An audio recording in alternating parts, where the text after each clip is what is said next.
All right, we're back. We know you probably got tired of the lengthy delays between rounds yesterday during the team event. So you know what? We're trying to just hit you with matches back to back, and every single round going to time makes that easier as well.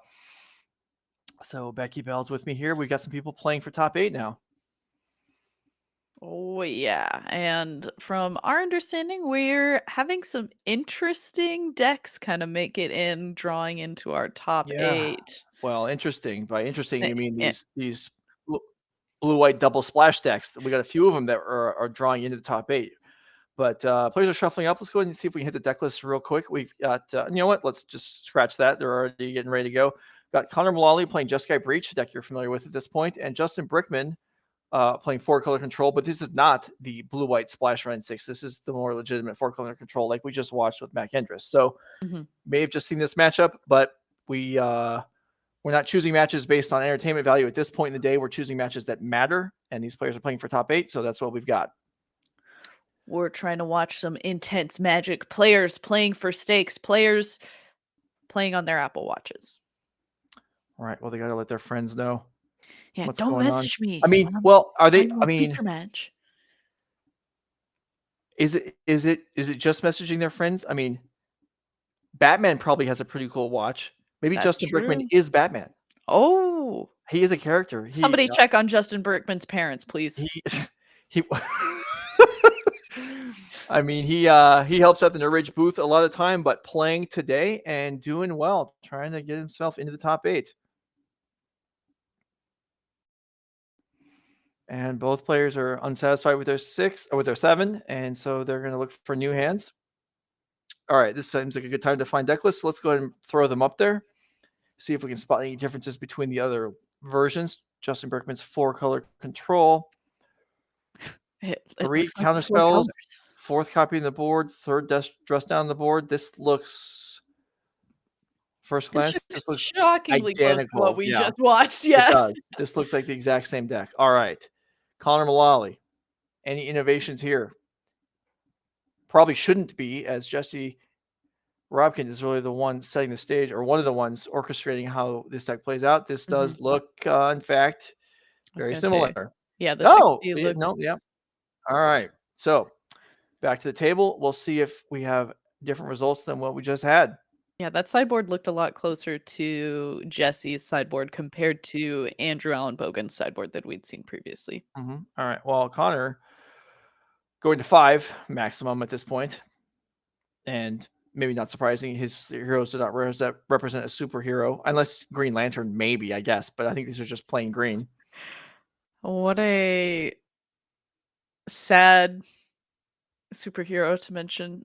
And yet, why is that? Well, Green Lantern just, like, hasn't had a lot like, aside from the comics themselves, and some people have feelings about the comics not themselves not being as good as some other ones, but a lot of the, like, movies for Green Lantern just, like, have not been to the same Well, echelon. I have not seen the Green Lantern movies, but I'll have you know, when I was a kid, Okay. I had like I remember this because I came across them at some point as an adult. I had like 4 or 5 comic books that I remember that I had read multiple times over. One of them was a Green Lantern, um, that was probably in the midst of like a 2-year long storyline, and I had this one random issue of it, and Mhm. I'm sure as a little kid I had absolutely no idea what was going on, because as an adult I read it and I was like, "What the hell is this?"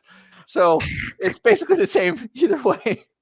Yeah, how much, content do we get to see ourselves as adults look back on and be like, "Wait a minute, who let me read this as a kid?" Or Exactly. Well, certainly whoever was in charge of my comic book purchases had no idea what they're doing. I had a random Green Lantern issue. I had GI Joe meets the Transformers, which I probably picked that one, to be honest, and and then a couple standalone GI Joes as well. I think. what happened in G.I. Joe Meets the I Transformers? don't remember the details of the story now. I Oh, was probably okay. 8 when I read it, and by 8 I mean That's the one that 5. I wanna know But about. I don't know, but probably some random GI Joes. I don't even remember the names. Probably like Duke and like, Hardline. Met some Mhm. Transformers that's names for like Jaws and like Hardline, and then they went from there. Um, all right, Excuse so us having a little bit of a banter back and yeah, forth. Our players these are players can't get through turn 2 without having a judge call. Come on. it's okay. Paper magic, really difficult. the computer isn't doing everything for me, and that makes it a little bit difficult sometimes. All right, all right. Well, we shall see. And I said me specifically because the amount of times I don't know if y'all have been able to tell on coverage either, but have I have kind of long nails right now, and it's not really I didn't really choose for them to be this long. I kept telling the person doing my nails, I was like, "Can we make them shorter? Can we make them shorter?" And every time I asked, they just made them like minusculely shorter. And finally, I was just like, It's fine. You can leave them how long they are." And so now that they've like grown out a little bit, they're really long. So playing sealed a few weekends ago was a difficult experience for me. All right. Well, we still haven't had this judge call resolved, so I'm going to have a Nope. follow-up question on Okay. this nail process, which I don't know a whole lot about. When you have nail extensions done, I Yeah. assume that so they just start at a stock length and then Of course, our cut camera them quality is down. so. Yeah, and they just Oh, cut them down to the desired. So it's just they just so. How long are they when they first attach them? Is it like 5 inches long and they just wear them down further and further and further to get the desired length? No, I would say by like stock, they like start off at this. Sometimes a lot of people will have them be like longer, like up to like there. And Hmm. then yeah, you cut off how much you want and then they shape the ends of them. I see. So now, yeah, a little bit of education on how and there's a lot of different ways that you can get your nails done and with different materials. So it all depends based on that too, but that's how mine get done. All right. Well, yeah, I don't think that's going to be a problem for me to have to Fun worry about. facts. Sorry about the judge call. Well, if we ever get enough subscribers that Norman has to dye his hair, and then we have to have a second, like what do they call like an extension goal or a plus goal? We'll Yeah, have extended nails there we go. as the stretch goal I get to for do Norman. Norm and Joe's nails. What? What? Whoa! I'm volunteering Norman for this, not myself. Oh, but nobody's gonna do it unless you're a part of it too, Joe. I'll watch. Someone has to record video for posterity, right? There has to Okay, be okay. at the Nerd Rage Championship. We need to have a segment where it's like Norman goes to Becky's beauty camp, and And we the dye horror that Norm's ensues. hair and we Yeah, do his nails. exactly. Yeah, I mean, there has to be some punishment. Norman Cohen, owner of Nerd Rage Gaming, and most of the time director or sometimes photographer or just filler in with whatever duties need to be done, did not come to the event this weekend for the first time. So there has to be some punishment. I mean, look at what's happened. The stream quality is, iffy. I'm sure there That's were not other Norm's errors that fault. but we could attribute them to him. Who knows? Anyway, all right. So we're told the matches, whatever the judge call was, had to do with. Anyway, Mulligan they paused the performance. match. They paused the match. We're figuring this out. I don't know what's going on. I mean, when you've been playing for the weekend and then you're, you know, trying to play for top 8 and you're on camera, you really want to screw up, right away. So I don't even know which player it was. Both players mulliganed. Somebody put the incorrect number of cards back. I don't know. I don't know if I've ever mulled a 6 and accidentally put 3 back, but maybe that's what happened. I feel like I used to have a lot more errors with the old mulligan rule than with the new one. Like, a lot of the time, people would just be like, "Oh, how many times have I mulliganed?" And then I'm like, "I don't know." But I actually Right. got one of those, tricks of just, like, marking down every time somebody mulligans on Mhm. the live pad, and I Yeah. think that, low key ended up getting that from you as well, so that's Mhm. been very helpful and is still helpful now. Yeah, that's something I started doing several years ago. Just mostly, it's not so much to keep track of the current game state. It's that if I'm trying to remember what happened in the game later on, that gives me more of an idea. Because I find that if I write down if you have the life totals, something that indicates mulligans, and then like 2 words written down, you can probably recall, or at least I can recall the bulk of the match better than I can if I have nothing to go on. Yep. But Yeah. I also do the thing where I, like, every time my opponent scries, I, like, do a little arrow that's, like, marking whether they put it on top or bottom, and oh, I get to, like, keep track of how much my opponent is, like, digging for something potentially. hmm, I have not seen that, but that's interesting. I think it matters more for some decks than others and certain situations, but Mhm. now that we are done listening to Joe and I continuing to give everyone our strats and how Nothing we approach Magic the Gathering. nothing seems to have changed though. We're No, still in the we same spot. resolved the first problem, which Yeah. was the error in Mulligan, so we Yeah. should be at the same spot. So yeah, maybe Connor had forgotten he'd mulled a 5 and only put 1 back. That seems plausible. Whatever it is, it's been fixed, and we're now back underway.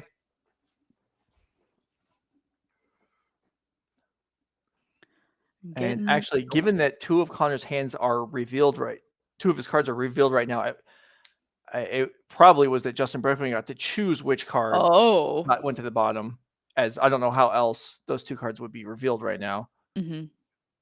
Wow. So that is how we got to where we're at. Justin starting the game with 6, Connor with 5. Same matchup we just watched, and once again playing for a slot in the top 8. And these players will have a time extension for what all just went on. So they will still have the full 50 minutes to complete the round.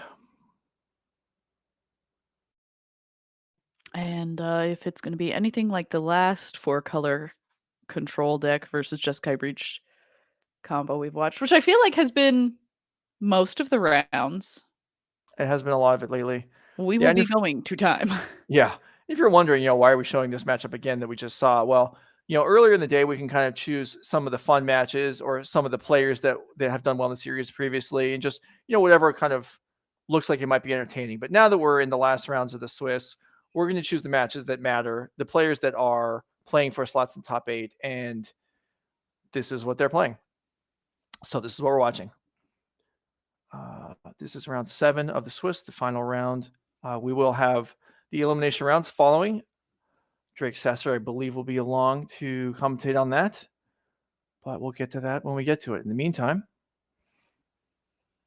Woo, Drake. we're looking for board presence here. Something. Urza Saga. We know Urza Saga plays a big role as long as there's not dress down. Mm-hmm.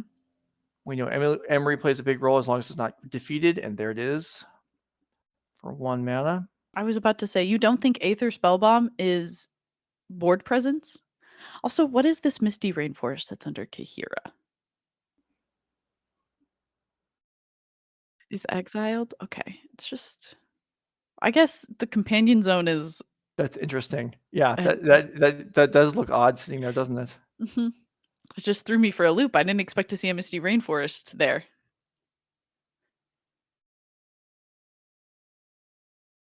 But Emry in play now for Connor, and that's going to be a nice little way to maybe start this ball rolling, especially having any creature in play once you are picking up that Shadow Spear. Sometimes you got to just start attacking. Have I confessed that one of my favorite things to watch in Magic is when the primary game plan doesn't work and people have to cobble together some weird way to win? That's what I Sure. play Magic for. I'm bad at doing it, which makes me just so amazed when I get to witness other people doing it. That's understandable. The fact that we appreciate something that we ourselves are not good at, that makes Mhm. sense just in any part of life. Yeah. All right, so Teferi bounces the Emry here. So if we're talking about this breach deck, is the backup plan, the cobbled together backup plan, is that just attacking? Yeah, I think so. But Yeah. I like watching creatures attack in Magic. Mhm. I feel like, and in Modern, like, it kinda goes in and out of favor, but I like seeing, like, especially some of these smaller creatures, like something like an Emry. Like, if an Emry starts attacking, I'm just like, "Yes." I'm rubbing my hands together. I'm like, "This is what I came for." Mhm. All right, so Ragavan comes across, does not choose to attack Teferi, instead attacks Justin, gets the trigger, and finds a plains, which joins the Misty Rainforest in the exile zone under the Kahira over the sea.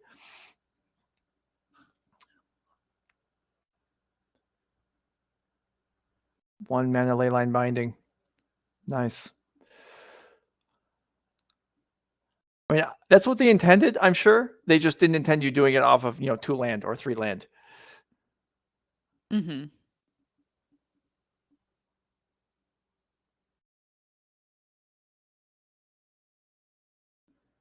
All right.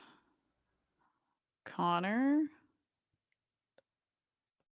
just moving some cards around, trying to figure out exactly what is going to happen with this turn, and starting off with an Unholy Heat to make sure that Teferi does not stay in play, and Ragavan can continue to kind of hang out, do its own thing, help get some more treasures to start this ball rolling for Connor.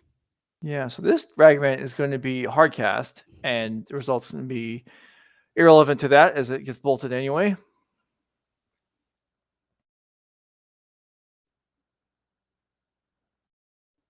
I'm sure as soon as Connor gets a chance, that Aether Spellbomb is going to convert into a card, but it hasn't happened yet.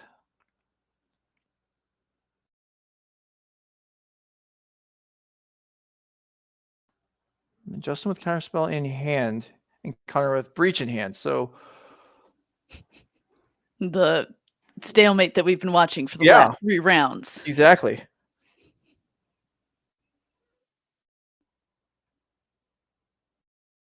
Ledger Shredder.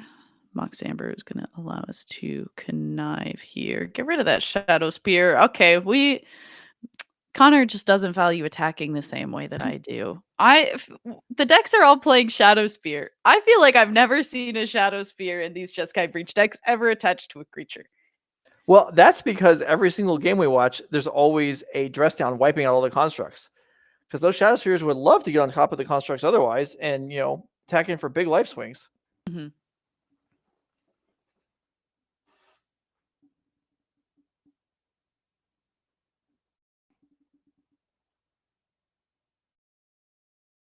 All right, Teferi coming back.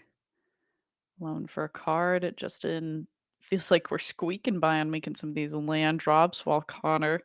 How many times have we also seen these Jeskai Breach decks get like stuck on 2 lands? I feel like it happens a lot. It has. I mean, well, we're on 5 cards this game, but yeah, they certainly are a little lighter on the spectrum than the 4-color control decks, for example. I mean, we're not even playing Ren and 6. Obviously, we don't value lands very much. It's a good point. Yeah, have we thought about changing this deck from Jeskai to Teamer so that we can play the amazing card that is Ren and 6? I don't see why not.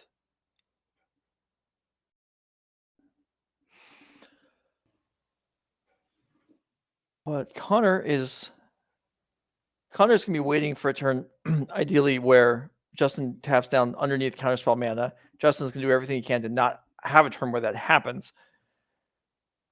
So that results in slow games and end of turn solitudes, which is, again, what we seem to be having.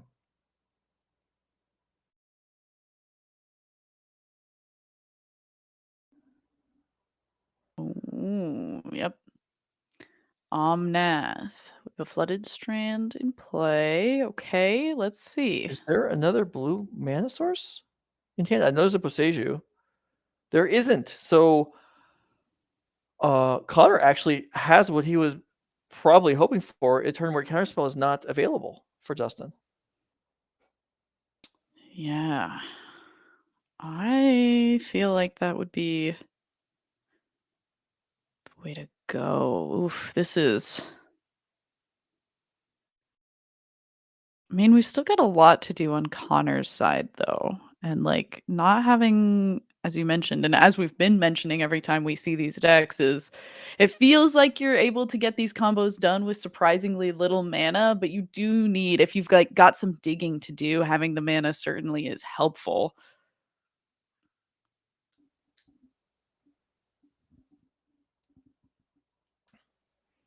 All right. Do we have the tools here? There's Grinding Station in the graveyard. There's Emry in the graveyard. So the Mox can be turned on. There's Breach in hand, unless I misread it a couple turns ago, but I'm pretty sure there is. And there's a decent amount of fodder in the graveyard. This feels like all the tools are here. Mm-hmm. Now, just because there's not Counterspell mana doesn't mean Justin can't interact. There could be Leyline Binding. Mm-hmm. All right. Underworld Breach. Let's see. Let's get this ball going. There's Emry. Comes with a trigger. We're going to see a response of some kind here. Why don't we just grab a card from under the table? Oh, we dropped a card. You've heard of pulling out a card from your sleeve. Now get ready from under my chair.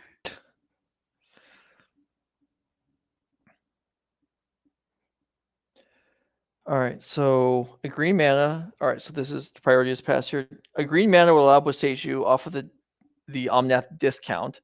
Mm-hmm. That's pretty relevant here. So maybe Justin goes after the breach itself. So at some card disadvantage, but would be able to, maintain his position here somewhat.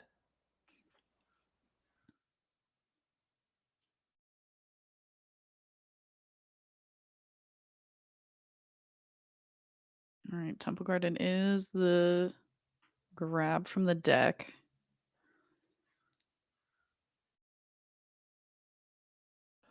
Comment in the chat pointing out that if Spellbomb had been activated on Omnath, the Boseiju here would not be available. That is true.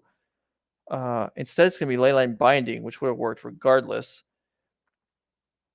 In response to the breach being removed, Unholy Heat will take down the Omnath. So Connor will get some value out of this Underworld Breach, although he will not pick up the game immediately. Yeah. Brickman gets to live another day.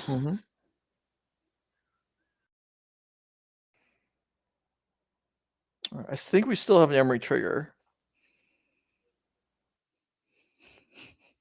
Whoa, yeah, all right, there it goes.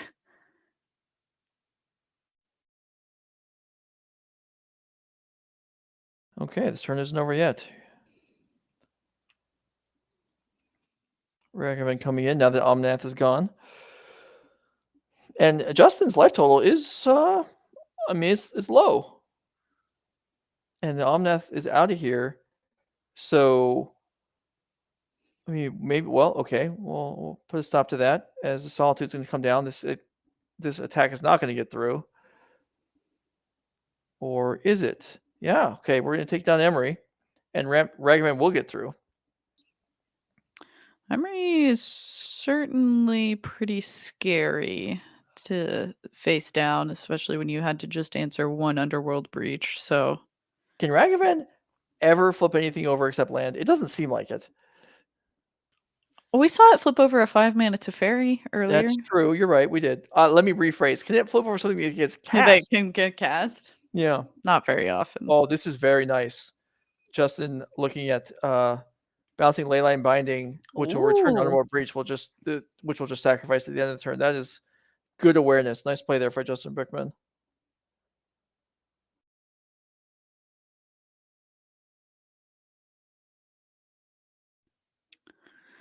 All right, Ledger Shredder coming out for Connor here.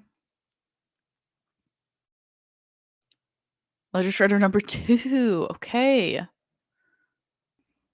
The flock is here. I don't care what chat said. All right.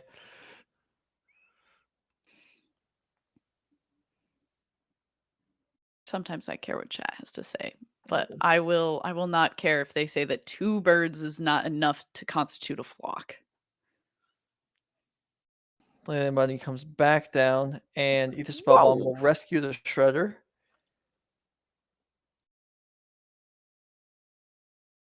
So that Leyline Binding will remain on the board, even though there's nothing under it. So if Justin is able to bounce it later on, he will be able to recast it once again to gain value from it. So that's important. I've seen scenarios in the past where players kind of just absentmindedly, when something like the Tension Sphere or Oblivion Ring fizzled, they place it in the graveyard. But yeah, it's important to remember that it actually stays on the board. 2 mana. Get the Shredder back into play. Unfortunately for Connor, that does mean that we're not assembling too much. And Brickman says, I don't want you to have a flock of birds, so counterspell. Well, in fact, it's another Emry in there. Emry and Ragavan, the choice is in Connor's hand. Mox, nice pick up there to be able to discard and be able to keep the Ragavan, put a counter on the Ledger Shredder, and then be able to attack down to Fairy if that's the choice, and it is.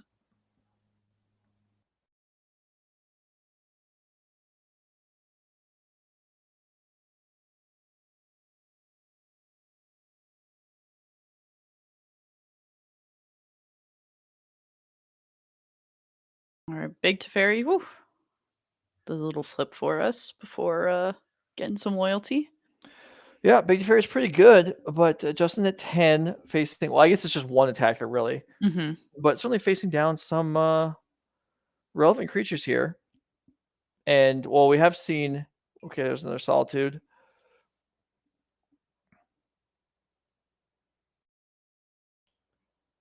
Giving Connor a connive here.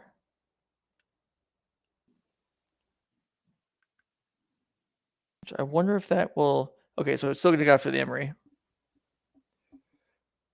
Legislature becoming a little bit more of a significant threat than often seen in this matchup.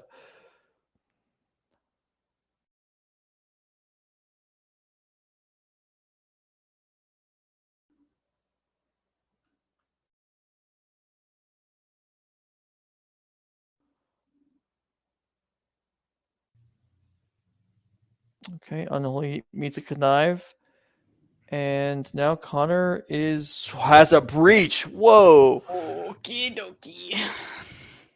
So that yeah, getting through those counterspells is tough, but Justin falls for the bait, and now can Connor finish this out? One mana The last currently card in hand, available. yeah. Yeah, it was. One mana Whoa. available right now. Mox is not currently turned on. Mm-hmm. However, there are Ragavans in the graveyard, I believe, that can be cast first to fire that up. That doesn't. Can we make it to grinding station though? I don't know that we can. Yeah, this is just going to Yeah. be. This is just going to be Underworld Breach as Snapcaster Mage to Unholy Heat the Teferi. Woof. Okay, that kind of hurts. It does. I mean, getting rid of the Teferi is important, obviously, and I think that Yeah. connive should be coming now again, unless it happened in response to the breach. It very well may have. In fact, it should have, so it probably did. Yeah. Okay. So that already happened. So we are finding the cards for the Heat to maintain Delirium, which probably isn't going to be too difficult here. The graveyard that size. Yeah, but it is There going to are be still difficult. Mishra's Baubles that can be cast. So Yeah. So Mishra's Bauble. So this breach is going to actually. I mean, it's not going to be game winning, but for every 3 cards in here that Connor wants to, he can draw a card from a Bauble. I believe that's what's happening here. Mm-hmm.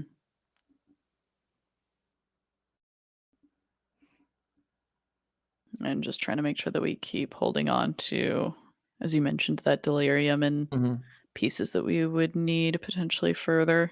I mean, this is. So this is what I mean. This is what I mean when we were seeing just the Chalice in play earlier, and I was referencing. I think the time before we only saw Andrew Allenbogen draw like 2 or 3 cards. Yeah. But now that we're getting to see Connor have a turn where, okay, my graveyard for 6 cards. Right. I mean, that's pretty nice turn. Also, I look at the top card of your library 6 times. Yeah. Don't miss your Bauble trigger. It's an important one. So there's a 6 card, and then the Bauble, it looks like it's still in play. Check how many cards are left in the deck. Yeah, at this point, that kind of is gonna matter as well. But as long as we have the pieces that we still need to be able to do it, having a smaller library might not be a bad thing. Sure. And just that's true for Thassa's Oracle, being able to just maybe do it the hard way. And Justin, I believe, would maybe be at 7 at this point, because I think an attack did come through that turn.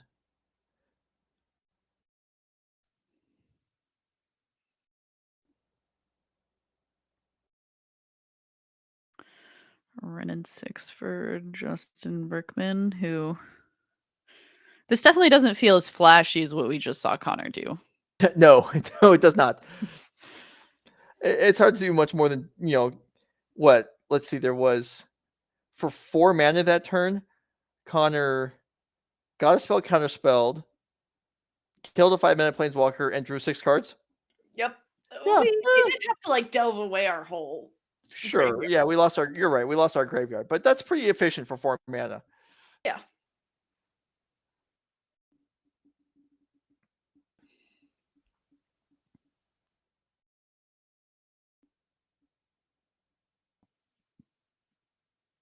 And now after some more cards, or just doesn't even care about the cards, just trying to get further towards the bottom of the deck, like you were pointing out. Mm-hmm. Iteration into iteration. That makes a lot of progress through the deck. Magic players only want one thing, and it's disgusting. We have the Thassa's Oracle in hand. Okay, okay. Bauble comes down. Connive. I don't know how many cards exactly are left in the deck. I'd say it's at least 10. It looked like a fair number when Connor's going through it last turn.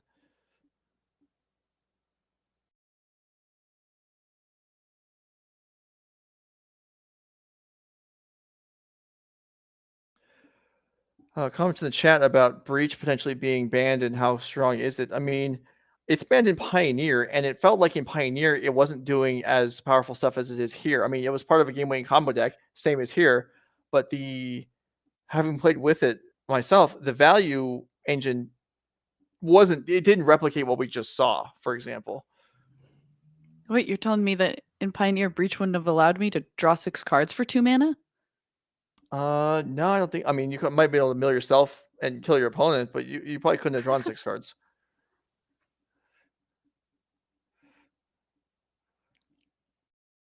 But after all that, is Connor even ahead? It's hard to imagine he's not, but Justin with a full grip of cards so far, still. Mm-hmm. Yeah, and notably does have a counter spell and a dress down, so 2 kind of different ways to be able to handle if we were going for Thoracle Win. Here comes another attack. The damage race has kind of been stunted by this Omnath, as tends to happen.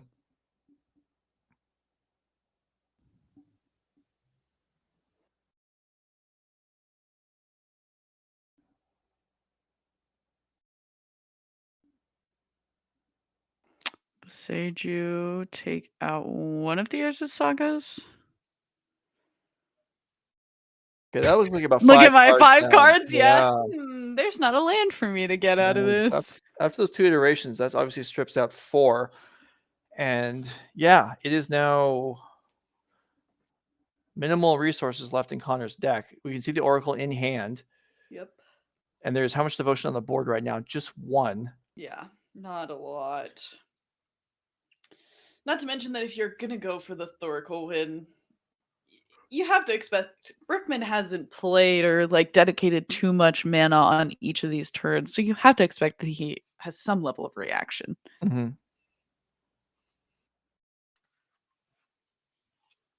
How many cards are in your library again? Just 5. Down to 4. And there is a grinding station in play, so it can be 1 if Connor wants it to be. So if an Oracle resolved now and the Oracle was killed in response, Connor would still win. Mm-hmm. However, Justin may have other things to say about that. There's a dress down in hand that would certainly have an impact. And this is still game 1, so there's not going to be a whole lot of stack fighting by Connor. Like the spell pierces that we keep seeing, those aren't main deck. I'd completely forgotten that we were still on game 1.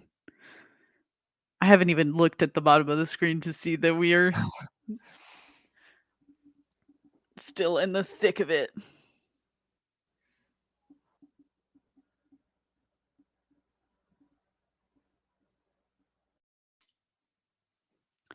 There are how many? There's 4 blue sources left for Connor. Here's an attack. How big is this artifact creature? It looks like 4. But it could grow to 5 if Connor wants to make another Saga token.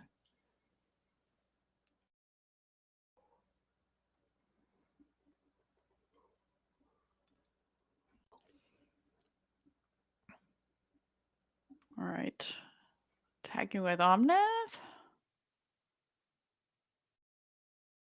Still 4 cards in Connor's deck.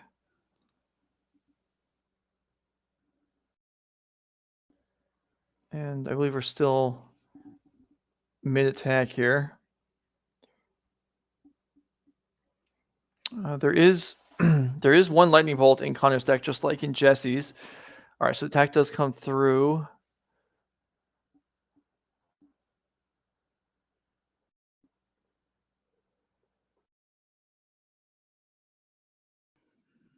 Getting rid of Urza Saga once again. Connor's like, do you want me to shuffle or can I just?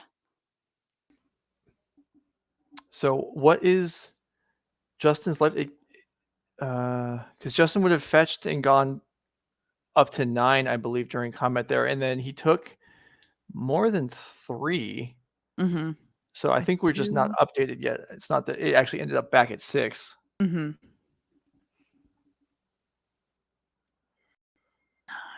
12.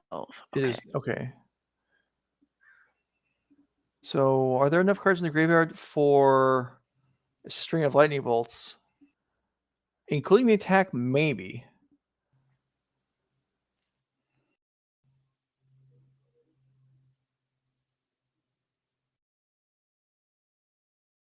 Here's an attack. Here's a dress down, which will blow out the attack, but that does kind of clear the way for the yeah. Thassa's Oracle. Mm-hmm.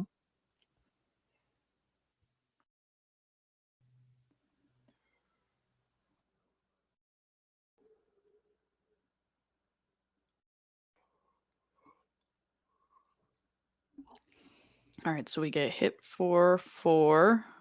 Okay, down to 4.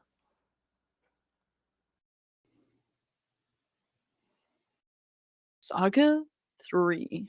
Yeah, well, I don't know if Connor's gonna have enough time to leverage the full power of that one, but he may not need it.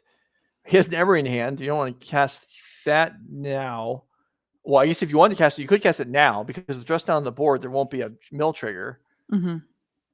Otherwise, he could save it and cast it next turn pre-Oracle to... Nope, doesn't think it's going to work. All right. Justin Wow. Brickman is going to take down a pretty lengthy game 1. Yeah, that might be the longest game 1 that we've seen between these two decks. Like, we've been going to time a lot, but even still, like, game 1 going that long is pretty crazy, and our players on that same thought sideboarding pretty quickly here. Yeah, so let's go ahead and look through the sideboards, look through the deck lists, and then see if also we can update on how much time is left, because that was a long game. So you can see here Connor Mullaly's Jeskai Breach deck, similar, in fact, perhaps identical to the one that Jesse Robkin and others are playing. A deck that has really increased in presence through the course of this year and accelerated its spread, certainly over the last month or 2. But going to be needing to get things done in a hurry here in the 2 sideboard games, which is possible. Yeah, certainly is going to be possible. This sideboard, yeah, also looking. It seems like everyone is playing pretty much the same cards in the sideboard, just varying numbers, likely based Right. on either their own personal preference or what they think they're going to be playing against the most. Like we've been seeing 1 to 2 copies of the Drannith Magistrates, varying amounts of things like Celestial Purge as well. So interesting to see kind of the differences that each of these players has chosen to bring. All right, here is Justin Brickman's 4-color control deck. Similar also to some of the other ones we've seen today, including from Mac Endress last round. We saw the Chalice of the Voids play a significant role last round, even though they were not enough, obviously, to just shut the opponent down completely, but they are nice. Counterspell and Dovin's Veto out of the sideboard. I mean, obviously, it looks like the Breach is more important than the creature plan. So do you bring those in, or can you not go that far and still handle the board when you're already bringing Chalice of the Void? We'll see how Justin chooses to play it. Also, Paseshu looks pretty relevant in the matchup. Another way to deal with the Breach. Or at the end of that game, we even saw it just to thin a land, to destroy a land, because there weren't any lands left in Connor's deck. Yeah, we were seeing a lot of the very fun interaction that is Renin 6 with Passeju as well, where channeling that land allows for you to just get it back. do it again and again and again. And then, yeah, eventually you're just wastelanding your opponent. Mm-hmm. Keep in mind, Connor at Multi 5 that game, and Justin went to 6. So that also, and we also had the judge call on turn 2. So yeah, let's see if we can get Yes. director to find out how much time these players actually have left, because that was a long game, but maybe it wasn't as long as it seemed because of the delay. We'll see if we can find out. And these two players being at 5 and 1, it's not, well, it's probably very unlikely that one of them would get in if they managed to unintentionally draw here, but it's not maybe impossible. Yeah, will be interesting to see, but it looks like our players off to the races with 15 minutes on the clock. Okay, all right. Well, Grinding Station to lead off for Connor Mullaly, perhaps not as ideal as a Shredder. And here is a Chalice for Justin.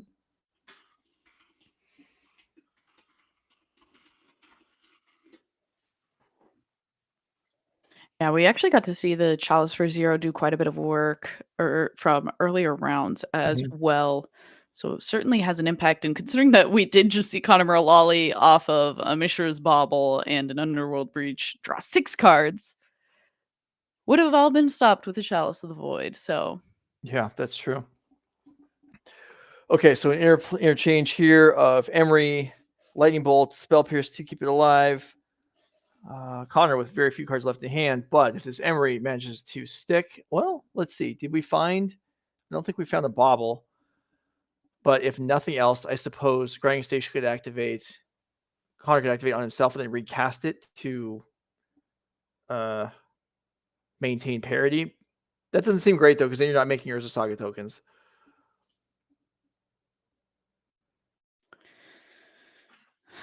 that is true. And Teferi Time Raveler going to be the first thing to pop down here. All right, so those bounce Urza Saga. So Emry short circuits his normal plan. You said you like things not going according to plan. Emry attacking to kill planeswalkers is certainly not the Let's go. primary Emry use of the card. attacked. Yeah.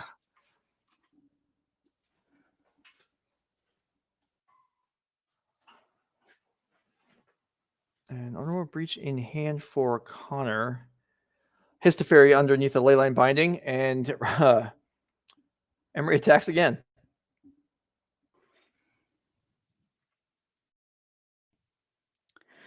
I love it.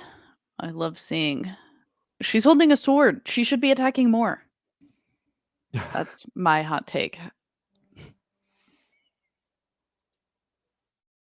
Teferi's under that Leyline Binding. All right. Ren and 6. Hot card on the day.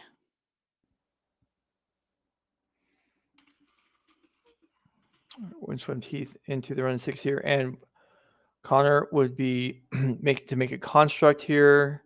This run is 6 would fall if Connor makes a construct, as there's no blockers available to defend it.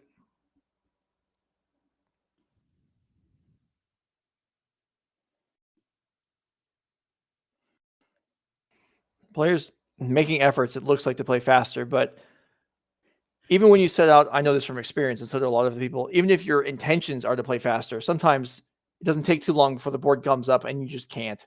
Mm-hmm. Even if you want to, things get messy and you have to stop and think and react to your opponents, and they react to you, and it's just things slow down. And that's why we end up with, I mean, we said we had 15 minutes left. We've basically used 5 of that already, or at least close to it. Yeah, it's hard when it really just comes down to the cards that I registered don't win the game very fast. Yeah.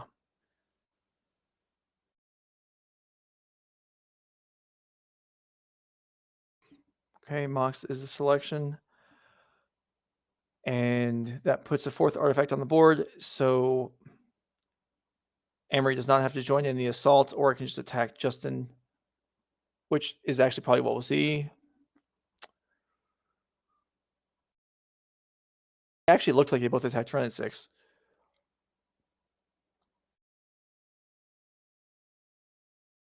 Regardless, Justin untaps without a Ren at 6, and the game continues on.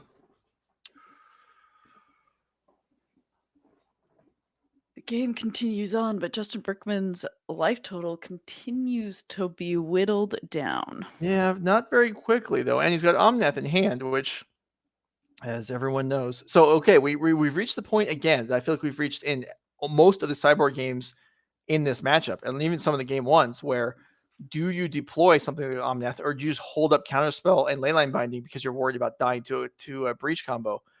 And this is not an easy decision, and yet it's something that's been faced by the players over and over again.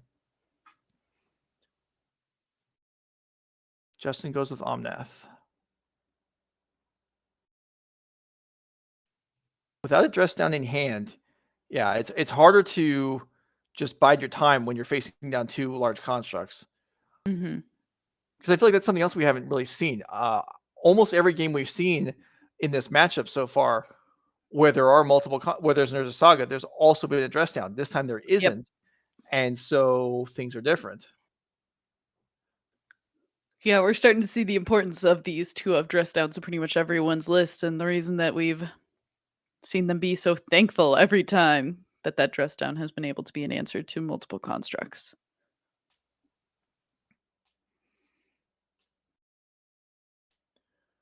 Leyline Binding number 2. Gonna go for construct that's gonna be sacrificed to Grinding Station.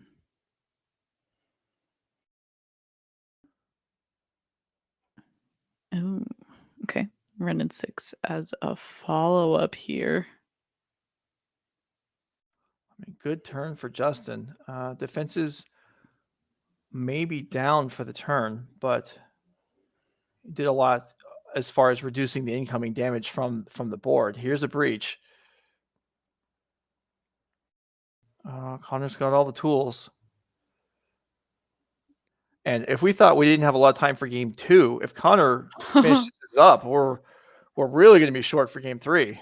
Oh, yeah. All right. But that being said, we got to still go for it anyway, right? So Connor starting things off here with this Underworld Breach. Yeah, this combo isn't, a lock at this point. There is Chalice in play, and even if there wasn't, I don't think Connor has a 0-mana artifact yet. Yeah, it doesn't appear to be the case, and it certainly does kind of stop your ability to do as much as you want. Otawara, though. And that's a land drop, I guess. Does find Wear Tear, or does have Wear Tear. We don't currently have the mana to cast that. How big is our construct right now? It's pretty small, and that's it for the turn. Justin has to breathe a sigh of relief there. I mean, he does have the Chalice, but still, I'm sure there's worries. Mm-hmm.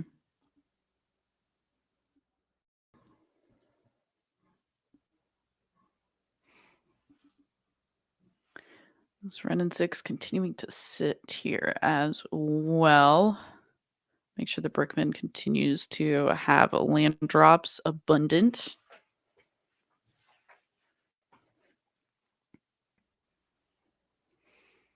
All right, turn passes. This Wear Tear, if it was resolved, is pretty powerful. It can kill the Chalice and get it to Fairy back for Connor, which could then, do whatever else. But resolving it is nowhere close to being a guarantee through Justin's counter magic.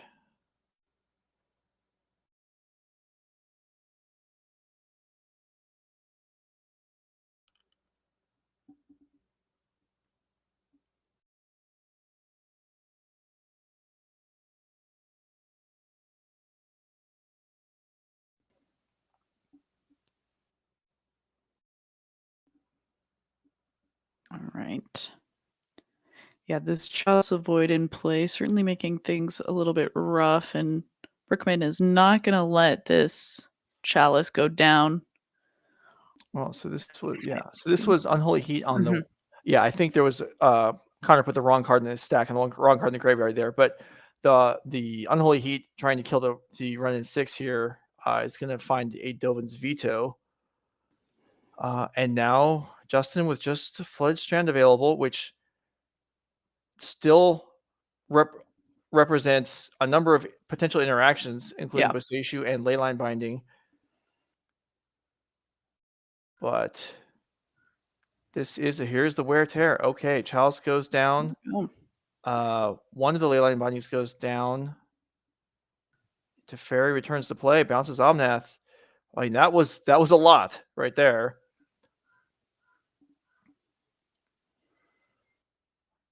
Yeah, we just needed to get something to kind of bait out one of those first counter spells and in a better position. And Omnath, the only thing that we can really play for Justin here, we do have a fetch land. So if we're able to get some extra mana rolling, we're gonna have lots of extra mana. We're getting all the modes. Yeah, boy, I understand wanting to get an attack through on the Renisix, but bouncing Omnath when you're not about to win the game or stop it from coming back down has its risks. Yeah. But you have to do what you have to do, and there is time pressure, so Connor can't exactly spend 2 minutes thinking about it.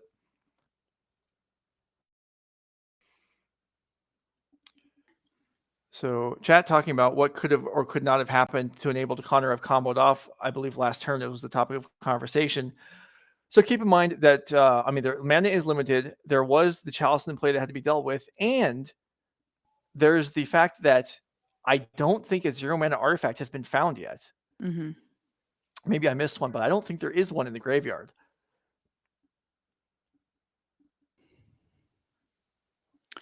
Oof, and speaking of a Teferi Time Raveler, get rid of one of those constructs and a lightning bolt to get rid of Emry, and it feels like everything that Connor assembled for a turn is all of a sudden gone.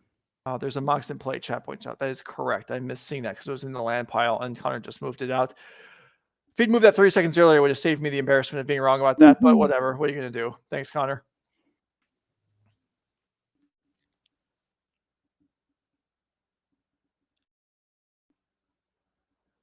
All right, Emry comes down. We've probably now reached the point where there's not time for anyone to win a game 3. It seems like it. Yeah, so this is we have maybe 5 minutes left. So this is going to be either a unintentional draw or Justin Brickman will win.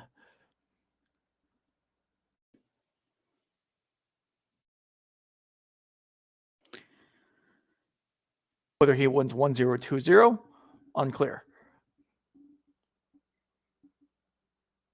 All right, Connor. Teferi. Counterspell. Ragavan pass. All right. Just trying to commit things on to try and handle some of these planeswalkers and get our own plan made. Yeah, Flooded Strand picked up. Justin Brickman, I mean, this Jessica Breach deck is not easy to play against. And Justin Brickman is handling himself fairly well here. He had to make a tough choice on committing the Omnath a couple turns ago when he was somewhat vulnerable. He did have, Chalice in play at the time, was not without defenses, but Omnath now coming across.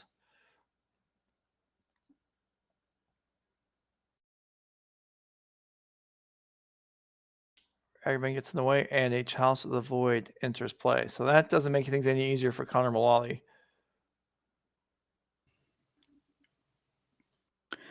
All right, but Underworld Breach is going to try and get something done here nonetheless. We'll see. I mean, we could... we can get it counterspelled. Yeah, I can try, but it's not going to work. And okay, so Oracle playing fair here. Looking at 3. Keeping 1 on top.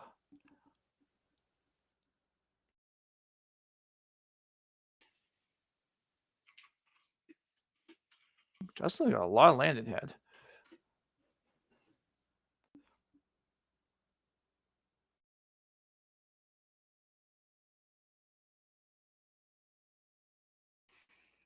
Okay, so we got Omnath that can attack across. Thassa's Oracle's basically a free block. Mm-hmm. as it's not going to do much on the board. And Connor may well know this, and we certainly know this, that it is actually safe in the graveyard.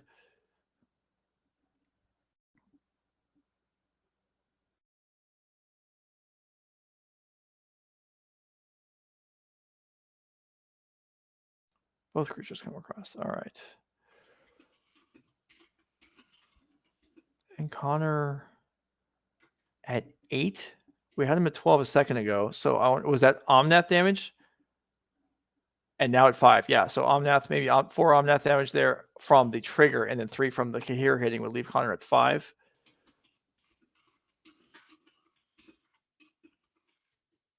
And yeah, it's getting harder and harder to see a path forward here for Connor.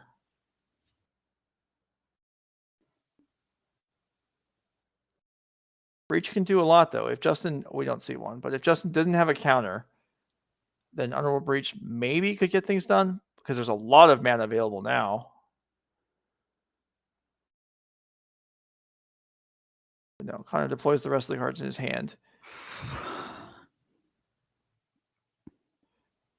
Just trying to hold on to this board with whatever we got. Unfortunately, there's Wrenn and 6 in play. Yeah, and that will do it. The 2 Planeswalkers will clear out the blockers, and Justin Brickman will advance into the top 8 at 6-1. Okay, well, Becky, you didn't want a break, right? You don't need one. All right, we're good. Let's go. We've got apparently we don't have time for all 3 games from the other match, but we've got time for 2, I am told. So let's go ahead and get that started. We have another match.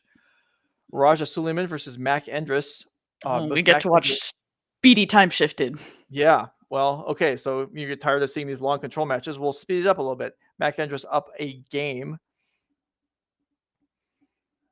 And these players also playing for a spot in the top 8.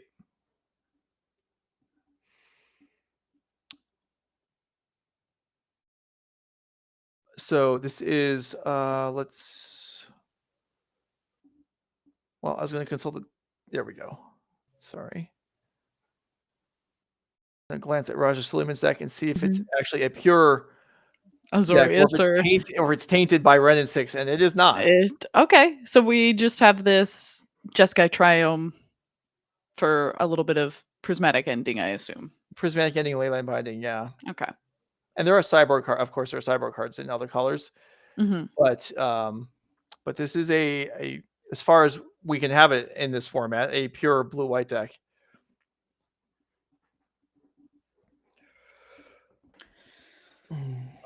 Dress down just a cycle for Raja.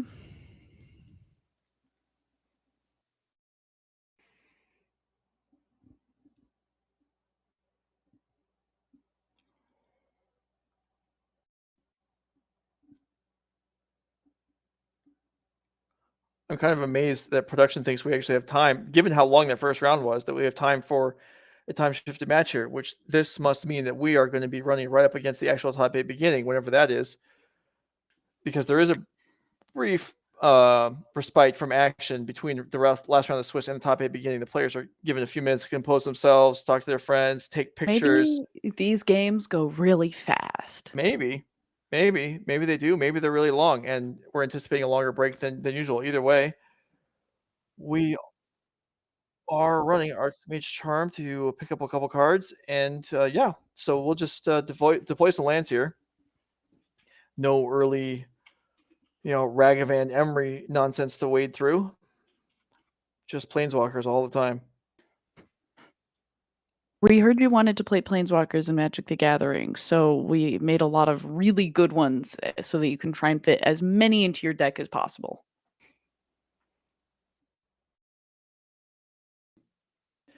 And this being a sideboard game already, we're going to have cleared out a good amount of the extraneous removal that's just not as necessary here, especially on Mac Endress' side. So let me take a look here real quick and see. Well, we've seen Mac's sideboard a couple times already. Flusterstorm, Veil of Summer, extra counter spell. No Dovin's Vetoes, though, like Justin Brickman had.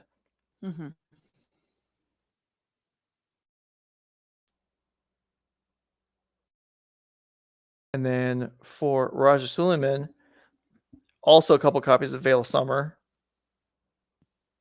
Force of Negation, Subtlety. Maybe we'd see that here.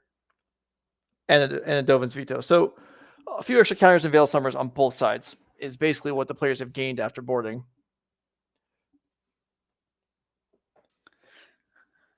And hoping that this Subtlety is going to be able to do a little bit of damage to this Renin 6-2. But I mean, I said this earlier, but there was at least a counterspell in the graveyard. There's nothing in Mac's graveyard. What's this Renin 6 gonna ult for? So silly. Yeah, I guess you're right. I mean, didn't even bother attacking it. Yeah, we don't care about this Renin 6. We don't? Obviously not. We didn't even attack it. Yeah, I suppose.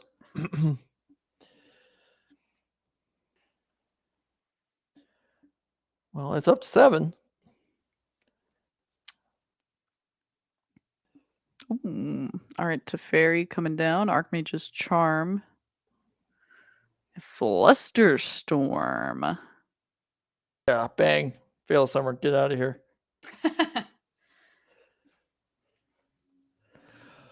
All right, so in exchange there, I guess Raja can attack the Ren 6 this turn or just dispatch it with some non-combat spell, of which I'm sure there are a few available.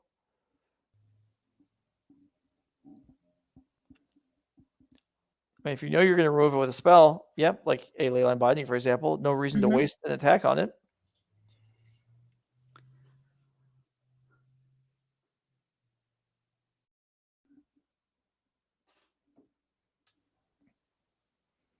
Mac just continuing to make these land drops, something that I'm sure Raja wishes he could do as well.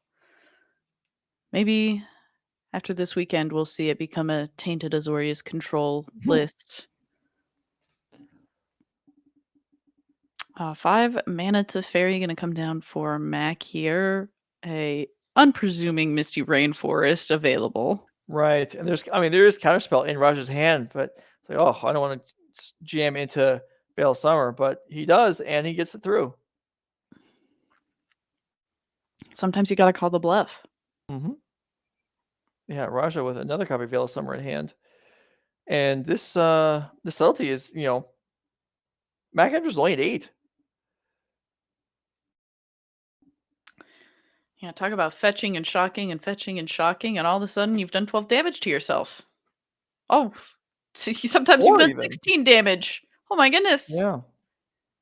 Well, okay, the subtlety's been kind of hidden as well. Oh yeah, it's gone in like 3 times. I think there's another one in hand. You know what I said earlier about liking when I get to see kind of backup plans? This subtlety is exactly what I wanted to see, and it looks like we're gonna see it get Leyline Binding.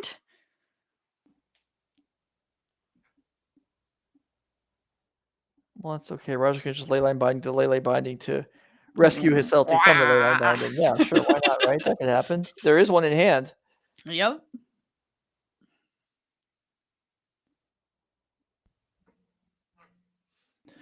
I'd have to check on subtlety. Is that a potential spot for? Let me actually read the card. It's just it's end of the play. So that could hang out, and then at some later point in time, if Magendros casts a Planeswalker or a creature, Raja could Leyline Binding to return his subtlety in response, and then trigger on top of the whatever Mac's doing. That's pretty neat, right? Come on, Becky. That's pretty cool. That's pretty cool. Thank you. Yeah. Well, I don't know if it'll ever happen, but I'm excited by the potential. Now we get this Ren 6 back in play. We got Bosechus all over the place. Iterations, and yeah, Mac Interest is at 4, but he may as well, in some respects, he may as well be at 200, because if Raja's not able to finish him off with damage, then it's not going to make a difference what he's at. We need our second copy of Subtlety. Stat. Well, if he's going to go for this binding play, it's got to be now.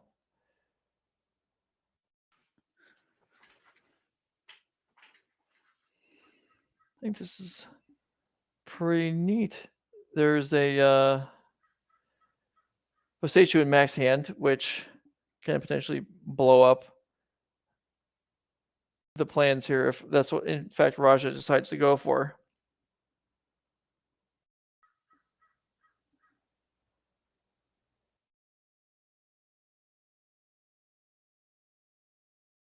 So he's just going to hardcast the other one. That'll work too. Counterspell, Veil of Summer. Ah! Oh.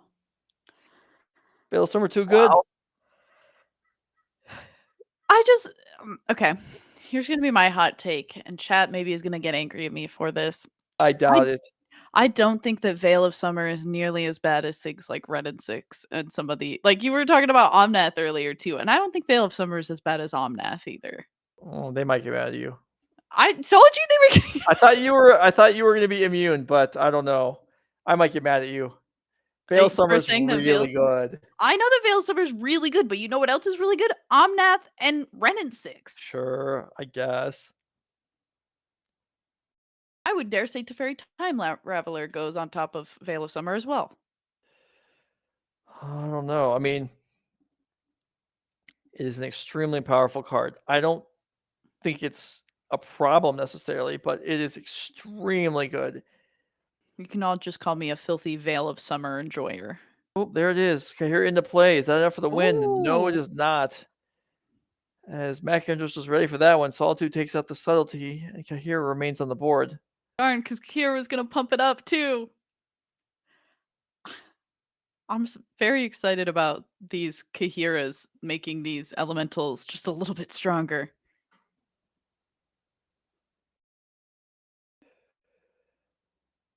Oh, yes, chat. I will admit that having Veil of Summer in hand when the opposing side has the fairy is miserable. There's, yeah, that's just, I mean, but it's not different than any other counter or the remand that we saw a couple rounds ago. Fairy Time Reveler, certainly. I mean, all these cards are good. Mm-hmm. They're good cards, Brent. That's an old meme. I'm really digging into my back pocket to find that one. Question from chat as to why wouldn't these players draw? Well, they probably looked at their tiebreakers and determined that a draw was not going to work. Or one of them, at least, determined the draw was not going to work for them. So they are playing the match. It takes two players to agree to a draw. And that's not always. These players were at table 3. So presumably the top 2 tables drew. And if that was the case, then the next 4 tables would have win-and-ins. And I wasn't, party to any discussions between the players, but I assume that at least one of them didn't think they could get in.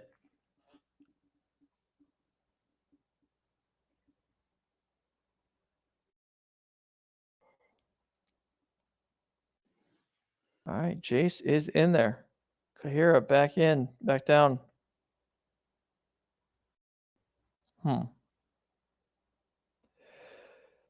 Interesting Boseiju here to... Well, okay. That must have knocked out a color. Mm.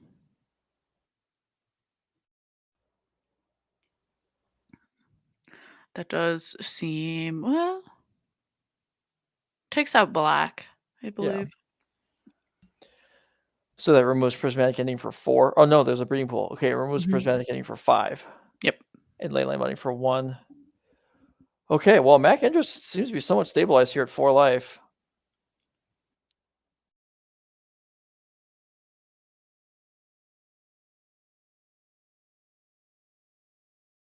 Yeah, we do still have to figure out likely.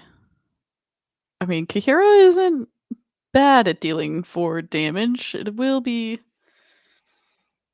a little bit difficult as Counterspell takes out Teferi. Yeah. Darn, we're playing all these different colors. Where's our Lightning Bolt? Huh. Or, no, sorry, excuse me, Boros Charm. Yeah, we'll just, why not? We have a red source. We could play a Boros Charm. Really, the question should be, why aren't we playing a Boros Charm? All right, Teferi goes down, unlocking Raj's hand on Mac's turn. And we have a Kahira face-off. Kahira versus Kahira. Let's go. Well, Ren 6 may have something to say about that. Okay.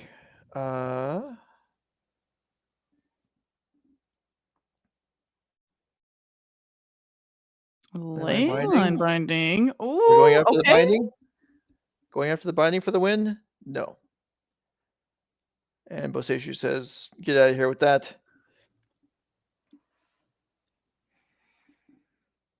Get ourselves an island.